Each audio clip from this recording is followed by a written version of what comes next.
నిజం చెప్పే ధైర్యం లేనివాడికి అబద్ధం ఆడే హక్కు లేదు. అబద్ధం ఆడాను. అబద్ధం మాత్రమే ఆడాను.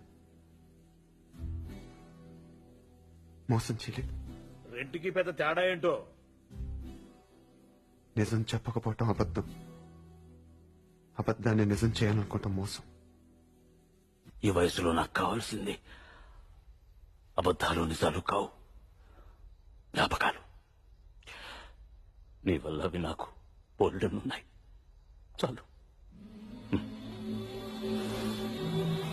మన్ని చంపాలనుకునే వాడిని చంపటం యుద్ధం. మన్ని కావాలనుకునే వాళ్ళని చంపటం నేరం. మన్ని మోసం చేయాలనుకునే వాడిని చంపటం న్యాయం. నువ్వు నేరం చేశావు. కరీంనగర్ జిల్లా భూమిరెడ్డిపల్లి గ్రామంలో ఒక రైతు కుటుంబంలో పుట్టాడతను.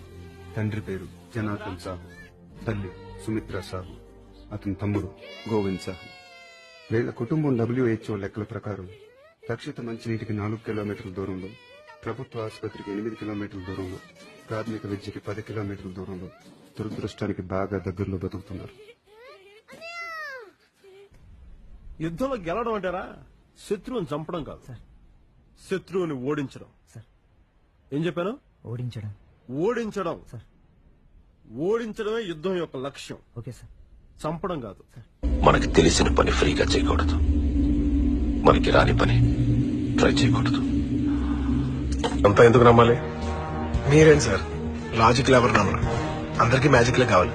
అందుకే మనకి సైంటిస్టుల కన్నా బాబాలు ఫేమస్. కారణం లేని కోపం, గౌరవం లేని ఇష్టం, బాధ్యత లేని యవ్వనం, జ్ఞాపకం లేని వృద్ధాప్యం అనవసరం. అలాంటి వాడు ఉన్నా ఒకటి లేకపోయినా ఎవరో చూసి బుక్స్ ఇచ్చారు. రేయ్, ఒకటి మాత్రం గుర్తుంచుకో, సంపాదించడం చేతగాని వాడికి ఖర్చు పెట్టే అర్హత లేదు. చెప్పే ధైర్యం లేని వాడికి ప్రేమించే హక్కు లేదు. అద్భుతం జరిగేటప్పుడు ఎవరూ గుర్తించలేరు, జరిగిన తర్వాత ఎవరు గుర్తించాల్సిన అవసరం లేదు. నువ్వే మా దేవుడని నువ్వు నమ్మే పని లేదు, మాకు నమ్మించే అక్కరాలేదు.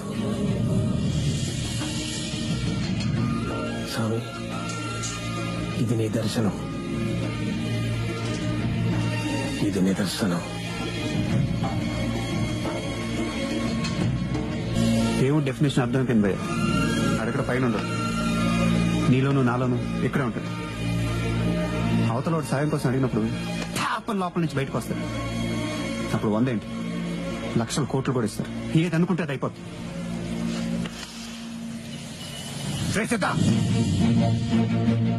నీకు మీ ఊరికి నాకు ఎటువంటి సంబంధం లేదు.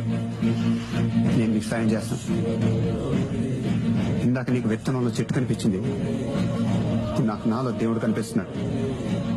చూపిస్తా. సిగ్నలేస్తేనే ఆగరు, ఈ సర్వేకర పార్టీ ఆగుతారా? 100లో 99 మంది ఆగిపోవచ్చు, ఒక్కడు ఆగుతాడు కదా, అచ్చాలు. యాక్సిడెంట్ అంటే బైక్ కారు రోడ్డు మీద పడటం కాత్పరం, ఓ కుటుంబం మొత్తం రోడ్డు మీద పడిపోవటం. నేను